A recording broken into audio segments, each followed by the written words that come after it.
Bakı şəhər Nəriman Nərimanov adına 45 nömrəli tam orta məktəbin Azərbaycan dil və ədəbiyyat müəllimi Abbasova Səriyə Vüsal Qazan. Mən özümü şagirdlərə Azərbaycan dilinin incəliklərini sevdirən, dili sadəcə bir fən kimi deyil, həmçinin düşüncə və kimlik vasitəsi kimi öyrədən bir müəllim olaraq tanıdardım.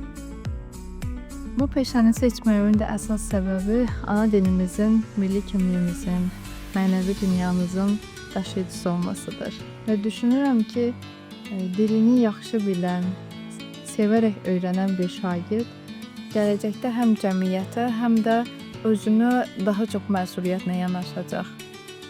Gənclərin Azərbaycan dilinə münasibəti müasir dövrümüzdə müxtəlifdir təbii ki və bəziləri onu dərs verməsi kimi görürlər, bəziləri isə milli kimliyini anlayırlar artıq, özlərini daha yaxşı ifadə edə bilirlər dili bildiklərinə görə. İnformasiya hal-hazırda texnologiyanın irəlilədiyi bir dövrdə informasiya gənclərin dili ilə onların informasiyası haqqında məsafə qoyur və biz müəllimlər çalışırıq ki, o məsafəni sevgi ilə əvəz edək. Sizin dediyiniz kimi məsuliyyətlə, sevgi ilə əvəz etsək, daha çox onları danışığa məsuliyyətli olmalarını yönəltsək, o zaman dilə qarşı daha da sevgi bəsləyərlər, sevərək də öyrənərlər təbii ki. Sizin bildirdiyiniz 3 düşüncə, kimlik və gələcəyə baxış əslində düzgün və dərin bilməsi şagirdin üçünü də formalaşdırır. Kimliyi möhkəmləndirir, düşüncəsini formalaşdırır, gələcəyə baxışını düzəldir, belə deyək.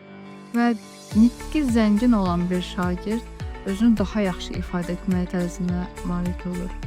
Sözünü deyə bilir, özünü ifadə edə bilir və özünə inam yaradır hər zamanda. Həmçinin qarşısındakına da təbii ki. Ona görə gənclərə də tövsiyəm odur ki, təbii ki, söz ehtiyatına görə çoxlu kitab oxumalıdırlar, amma müasir dövrümüzdə gənclərimiz biraz kitabdan daha çox texnologiyaya yönəlirlər, kompüterlərə, telefonlara, PDF-lərə, belə deyək. Amma bir-birinə ünsiyyətdə olsalar və müasir texnologiyalardan düzgün və yerində işlətməyə bacarsalar, əslində düzgün və akademik nitqə də sahib ola bilərlər hətta.